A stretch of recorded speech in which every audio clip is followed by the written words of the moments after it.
It was the day that changed the world as we knew it. I don't know whether it's another explosion or a portion of the building falling away, but something major just happened. September 11th, 2001.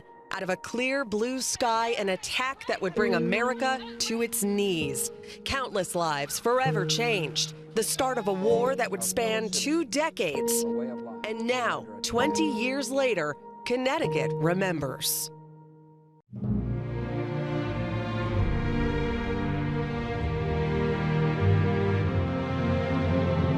Hello, I'm Heidi Boyd here at the 9/11 Memorial and Museum in New York City, where those iconic Twin Towers once stood. Today, here it is a massive memorial, a beacon of healing and a promise to never forget what happened here 20 years ago on September 11th, 2001. These are our stories. Welcome to 9/11 Connecticut Remembers. 2,977 lives were lost at the World Trade Center, the Pentagon, and on board those 4 hijacked airplanes. Their names, all of them, are engraved here for all of eternity, including 162 with ties to Connecticut. Like Easton native Peter Hansen, his wife Sue Kim, and their 2-year-old daughter Christine Lee, all on board Flight 175 on a trip to Disneyland. 23-year-old Joshua Piver of Stonington had just moved to the city for his new job on the 105th floor of the North Tower. And Melissa Harrington Hughes, a Suffield Academy graduate whose voice lives on forever in a recording that has by now been heard around the world. I just wanted to let you know I love you, and I'm stuck in this building in New York. At the other end of that phone call, a father in disbelief, sharing his story now with our Kevin Nathan. It was a tough day, and, I think about it all the time. This father can still hear some of the final sounds of his daughter's voice. There's lots of smoke, and we just wanted you to know that I love you always. That's part of the emotional message Melissa Harrington Hughes left for her husband. Moments later, she reached her dad. She was a little bit hysterical, and I didn't know what the problem was. It was September 11th, 2001. Melissa was in New York for business. She called her dad from the 101st floor of the North Tower of the World Trade Center about 10 minutes after the first plane hit. I said, "Is there a lot of fire?" She said, "No, but there's a lot of smoke." As they talked, Bob turned on the TV at his home in West Springfield, Mass. to see what was unfolding. I thought that being the type of kid that she was, she'd get to the stairwell and she'd get out of the building. But the stairwells were all blown out where she was. That's why nobody above the hit line got out of the building. When the towers went down, I didn't think there was much hope. They found Melissa's body a few days later. Her beautiful young life and successful international business career was over. She basically loved everything in life and loved life itself. Melissa tried to reach her husband, Sean. It was early and he missed the call, so she left this voicemail. Sean, it's me. I just wanted to let you know I love you, and I'm stuck in this building in New York. There's lots of smoke, and I just wanted you to know that I love you always. What was the reaction from people around the world when they heard that message? She was so unselfish. I mean, she didn't think of herself. She just thought of her husband. The world fell in love with her. They fell in love with her. Yes, they did. Yes, they did. He says he still gets calls around September 11th and holds on to notes about his daughter like this one. And she cherished us and accepted us unconditionally. She always said that she learned that value of importance from her mother. Bob says he knows of at least a few people named after Melissa. There's one in Germany, there's one in France. People they read her story and they read what she said to her husband and they named their kids after her. The birth of Melissa's nephew was more than a tribute. It was fate. Cooper Harrington was born on September 11th, exactly 4 years after she died. We figure Melissa was up there trying to get all of these kids born on September 11th.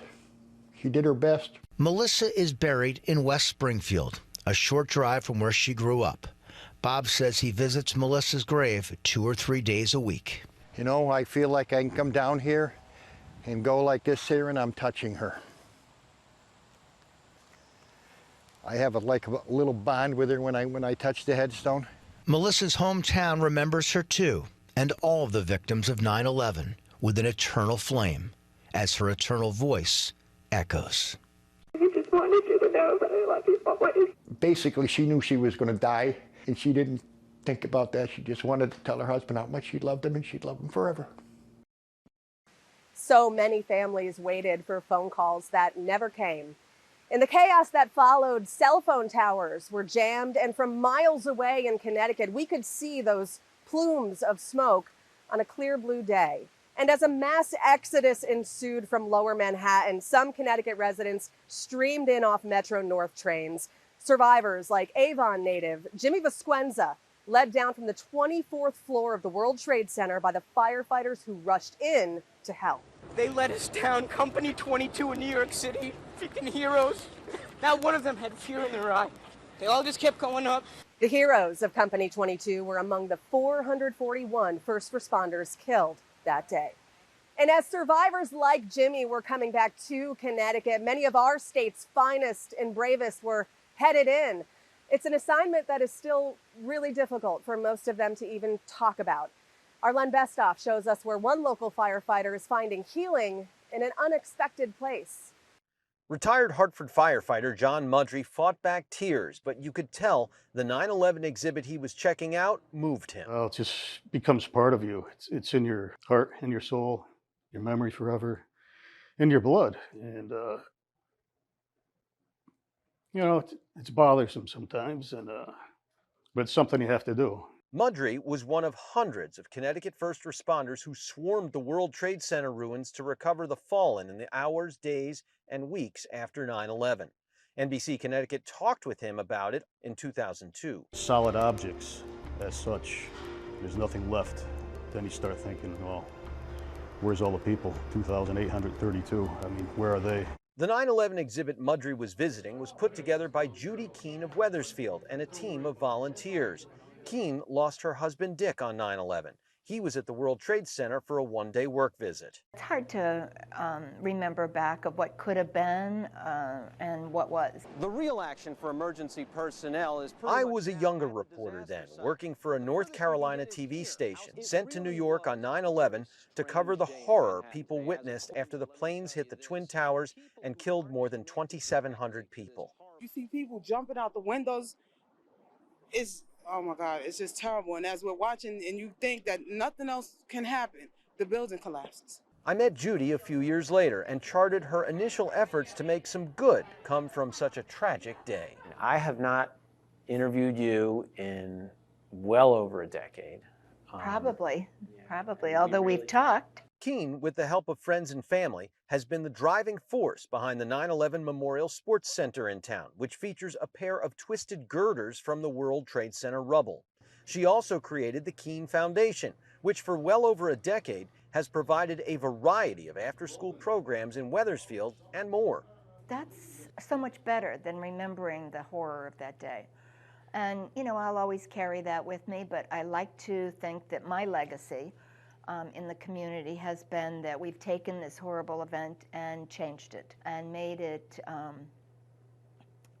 more of a positive for the community. Keene's latest effort, this 9/11 exhibit, has videos, photos, newspaper clippings, and all kinds of artifacts for everyone to see, focusing in part on how 9/11 impacted 4 Wethersfield families and the souls they lost: Richard Keene, Jeffrey Bittner, David Winton, and Fred Koo. I feel it's very important because I think everybody needs to remember it, and I think we need to educate children today about this event that changed our world. Keene was there when Mudry visited and spent some time with him. Powdery dust. Yeah, and like I said, we came back, it looks like we had rolled around maybe in a flour, dust of, and it was everywhere. She shared with Mudry and us that the most meaningful item there is a box of World Trade Center rubble that some firefighters gave to her after 9/11.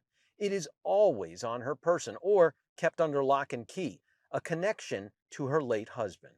He became part of the debris, but it just warmed my heart when I got it because I felt as though I was a little bit nearer to him. I think about it just about every day, put it that way, but to watch the videos again and relive it, I think it's a necessary thing to heal and keep the memory going.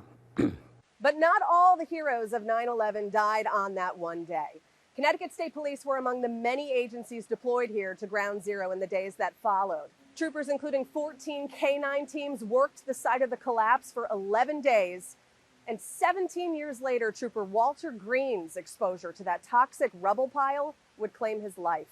The Marine Corps veteran, just 49 years old when he got that diagnosis, cancer, that the doctors linked to his time searching for survivors at Ground Zero. The way he died was not who he was. The way he lived was. Sorry. And his legacy goes on. And in May of 2020, Connecticut State Trooper First Class Eugene Kenneth Barron Jr. also succumbed to exposure cancer. And 9/11 is still claiming lives. Over 200 firefighters have now died from 9/11 exposure-related illnesses. And from one national tragedy to another, dozens of first responders who survived 9/11 and its aftermath have now died from COVID-19. It's been called this century's Pearl Harbor, another day of infamy. Most of us can remember exactly where we were, what we were doing, and what we were feeling on that terrible day. And many of you called into our Dan Corcoran to share your memories and how this day changed you and our world. Where were you on that Tuesday morning 20 years ago?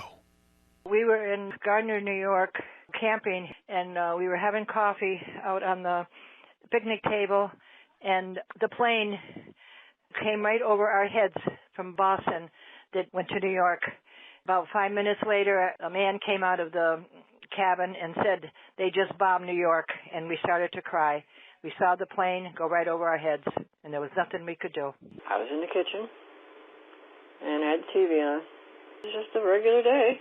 All of a sudden, you see this plane flying into a building, and I'm going, oh my God, what did the captain do? Have a heart attack? Going about my business. It happened again?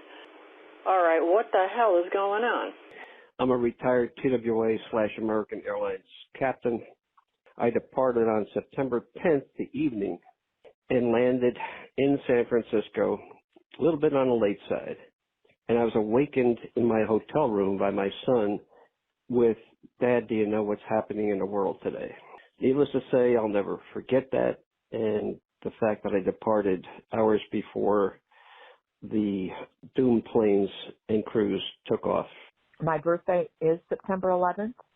It was my 45th birthday. I was working on an inpatient behavioral health unit for a small community hospital, and the staff had just lit the candles on my birthday cake and were singing happy birthday to me when a nurse came charging in saying we all needed to go to watch the television. So we ran out, and the staff and the patients watched as 911 unfolded. Being a military person, I realized that this was not an accident. I called my unit. We looked at our radar return. We had 6 airplanes up at that time, 2 F-15s over New York, 2 F-15s over Boston, and 2 orbiting over Long Island Sound. I still will never forget that day. We were having a primary for the November elections, and the voters started coming in around the fateful time saying, "Did you hear about something that crashed into the Twin Towers in New York?" In our country, with all our wonderful freedoms, here we were exercising the freedom of the right to vote, and look what was happening in New York City. Just remember, freedom is not free. There are so many more stories that you shared with us, which you can listen to and reflect upon in this special section of NBCConnecticut.com. Your thoughts, your words, telling the story of this unforgettable chapter in American history. To all those who've called and continue to call, thank you. There are only a handful of Connecticut TV reporters who covered what happened at the Twin Towers who are still working today. Among them, our chief investigative reporter, Len Bestoff. Len has more on what he remembers. One of the other buildings within the World Trade Center complex in Liberty Plaza is slowly coming down. As hard as it was to report, covering the terrorist attacks on the World Trade Center has been one of the biggest stories of my career. And now a lot of these folks are supposed to be over there working today, but Mayor Giuliani has just urged them to stay home. In many ways, it was personal. I grew up right outside New York City, and I was born just before the Twin Towers were built. Plus, I had a lot of family both living in and working near the Big Apple. The morning of September 11th, I was in North Carolina working for WRAL, a television station in Raleigh. Just like New York City, Raleigh was having a great stretch of weather. Early September, dry, cool, not a cloud in the sky. I was actually at the Wake County Sheriff's Office when all this happened. I was going through the overnight arrest log when we got word that the Twin Towers were hit. I was immediately summoned back to the TV station because I was part of what was informally called a jump team. That's where you have a reporter, a photographer, and a satellite truck operator who had to have 3 days worth of clothes packed in their vehicle so at any time the station could dispatch us anywhere on the East Coast for a big story. So I get back into the newsroom and no one is saying anything. Everybody is staring at the TV monitors, looking and watching as the Twin Towers had just fallen. So my supervisors told myself, my photographer Ed Wilson, and satellite truck operator Tony Gupton to go back home really quickly, get any other extra belongings we had, and say goodbye to our families. On the ride home, I was pretty stressed out. I was thinking about how this happened and why this happened, and it was really very difficult for me, but I had to keep my emotions in check while I went and said goodbye to my family. Frankly, I was scared. I didn't know what we were getting into. In fact, when we got back together, we decided not to take what would have been the tried and true route to New York, which is going straight up I-95 along the coast. We weren't sure if the military was going to be shutting down some of the roads because of the attack on the Pentagon, and frankly, we weren't sure that the attack was over yet. So we literally went all the way inland through Western Virginia, through Pennsylvania, and then eventually got to New York. So we got to the Jersey side of Manhattan by about 11 o'clock. We were ready to go live, but the station said, just wait till the morning. We're concerned you're not going to be able to get set up in time. Just get a good night's sleep or get some sleep and start fresh. So then the challenge was finding a motel. We finally convinced a motel clerk to let us sleep in a janitor's closet on the floor for several hours, and then we did get that somewhat fresh start, I guess you could call it, where we were sharing the story of the World Trade Center attack, frankly, with the world.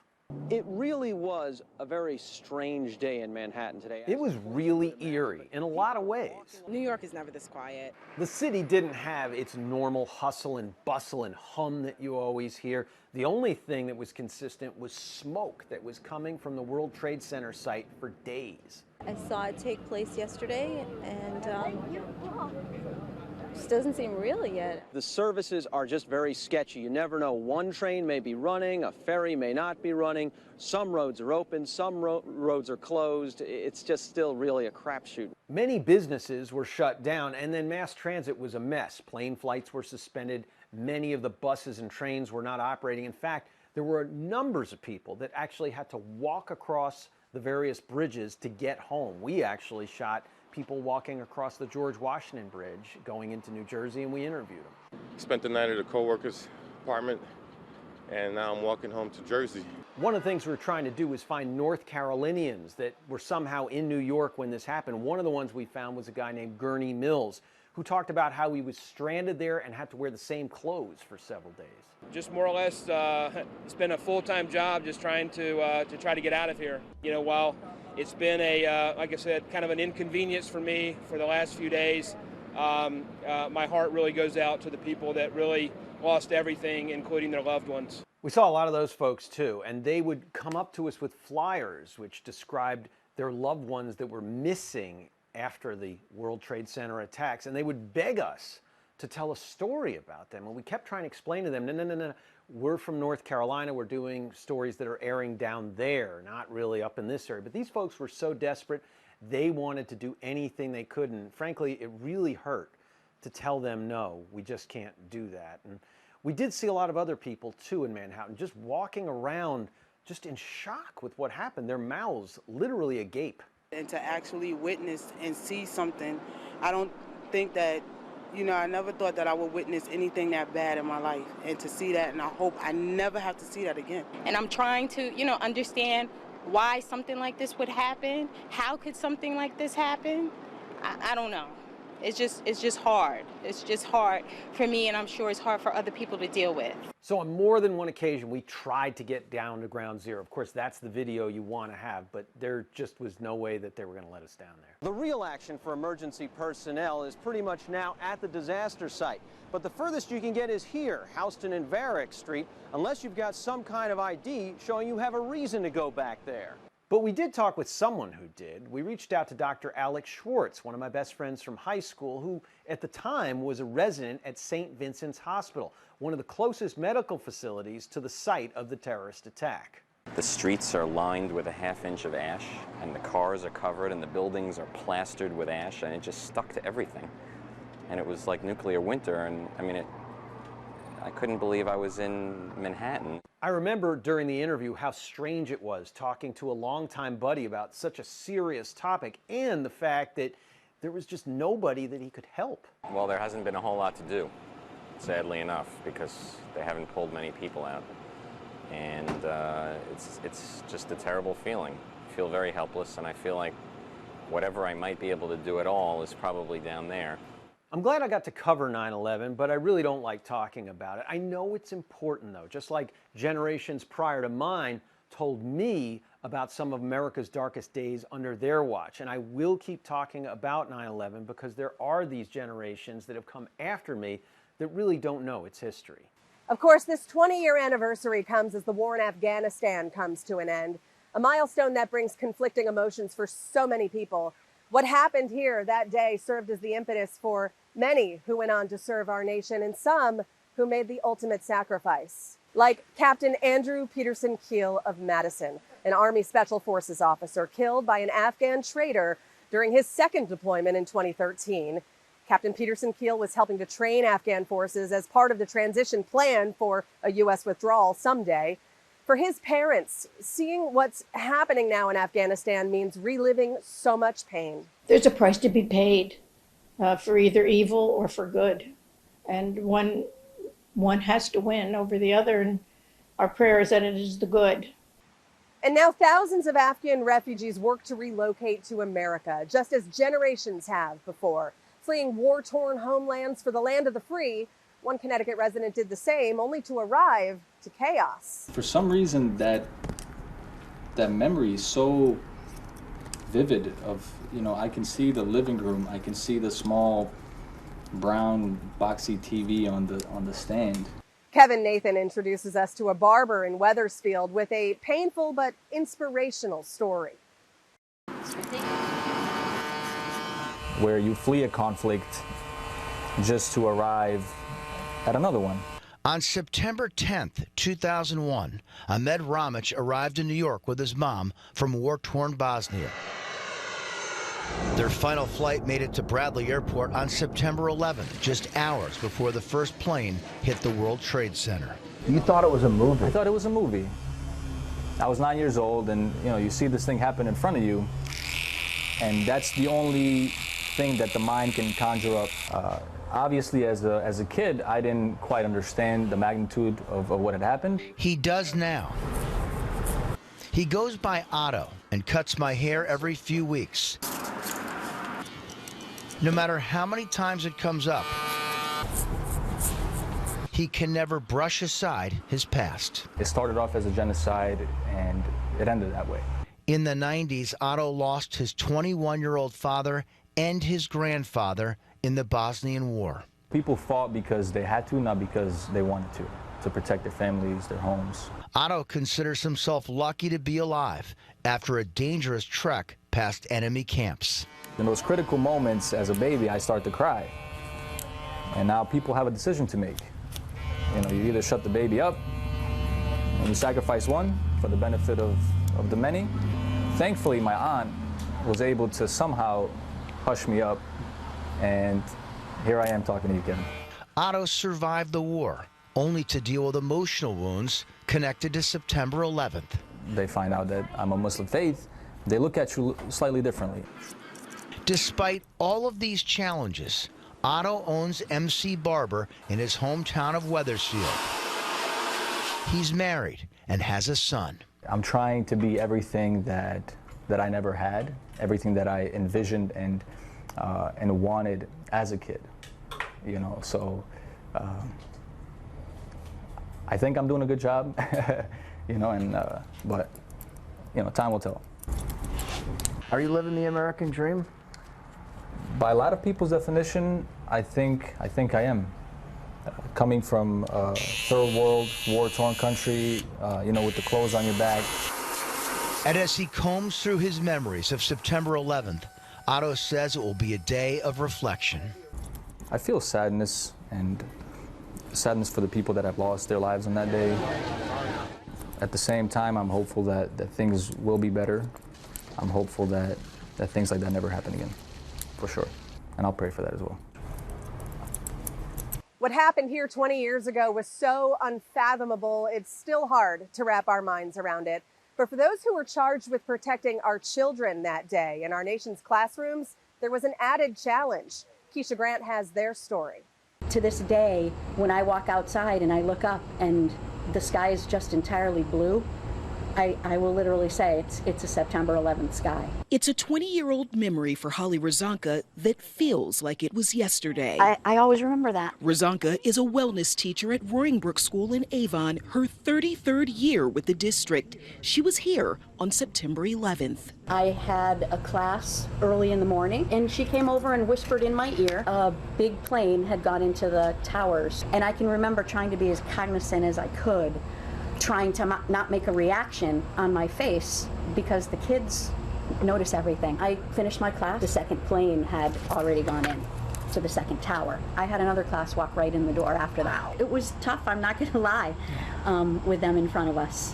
But somehow we teachers kind of, pull ourselves together. Teachers everywhere were going through some of the same emotions. Irene Reitz can still recall one of the first thoughts that went through her mind. I felt like I had to protect these little babies. Reitz is the assistant principal at Naylor School in Hartford. She spent 22 years in the district. On September 11th, she was teaching third graders. Now that I look back, no wonder why I didn't really say much. I didn't want to tell them about people dying. And we just kind of all bonded and, kind of put our pencils down and just talked for a minute. Reitz's experience that day changed the way she taught for years to come. I read the stories, of course, right, because I think the kids really enjoyed them, but I also had my own personal anecdotes of that day. They learned so much more from that.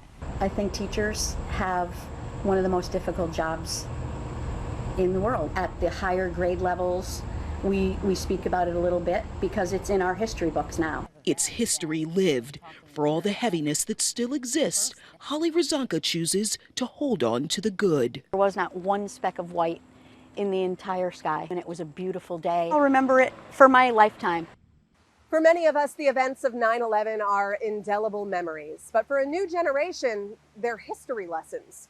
Think about it, this year's class of college sophomores, many of them weren't even born yet, others were just babies when it happened. Dominic Moody takes us inside the classroom where the vow to never forget finds its future.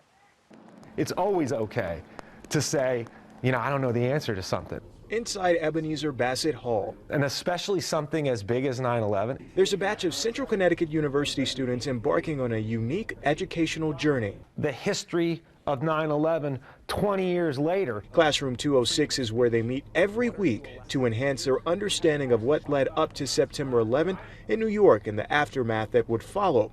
Here's the catch. Many of them you see here were either 2 to 3 years old or weren't even born yet. 8 months pregnant.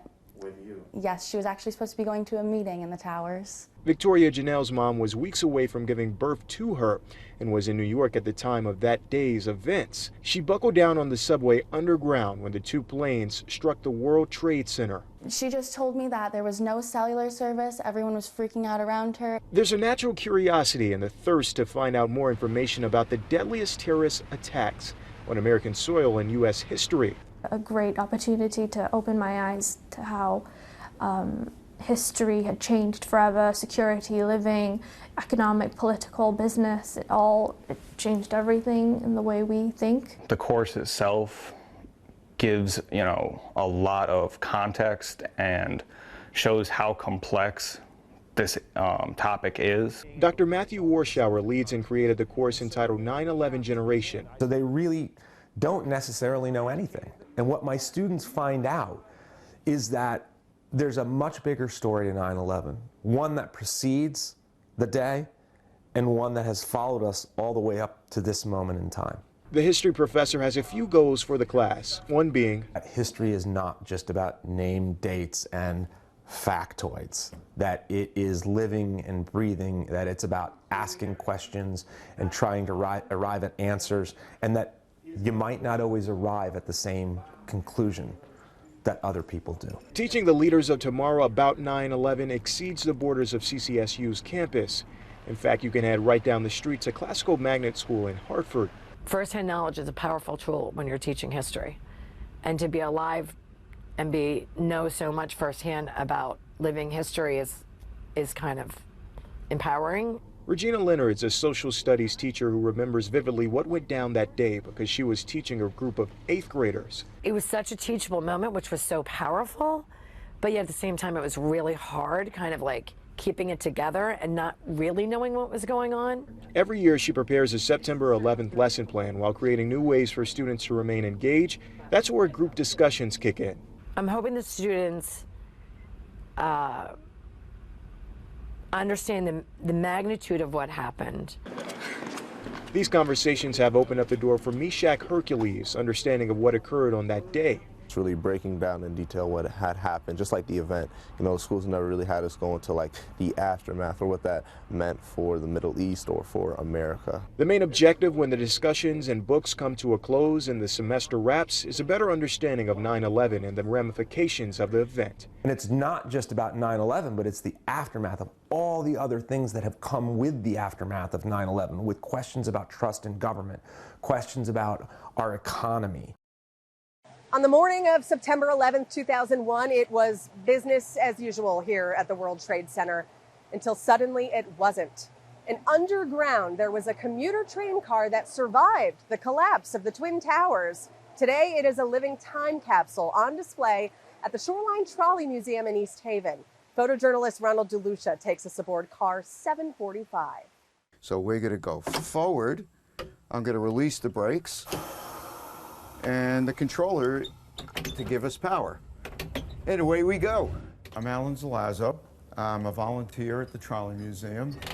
My job at the time was a 401 light train out of Harrison Yard. We were the only rail that was running after everything was shut down that day, which is kind of ironic because our main terminal at World Trade Center was destroyed and we were running that day. So watch your step. This is car 745, was the lead car of a 7-car train.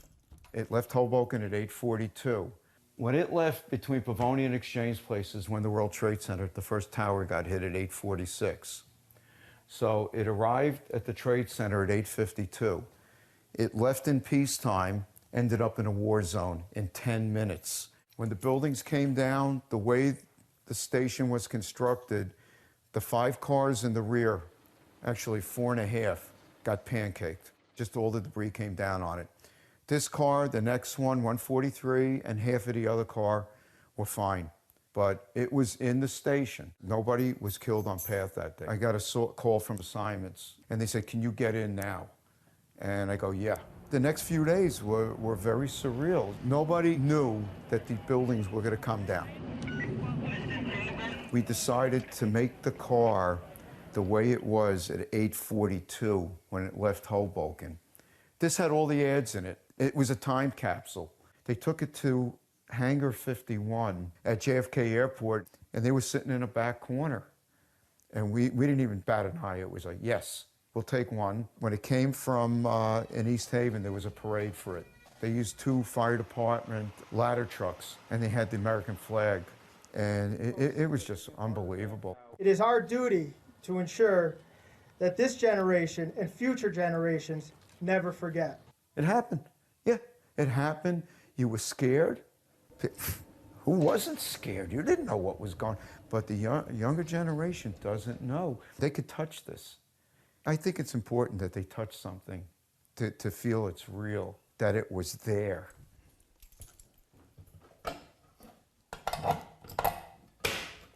The mission here at the museum and memorial is not just to remember the tragedy and trauma of what happened on 9/11, but also to remember what they call the spirit of 9/12, how America came together in the days that followed with unity, compassion, and resilience.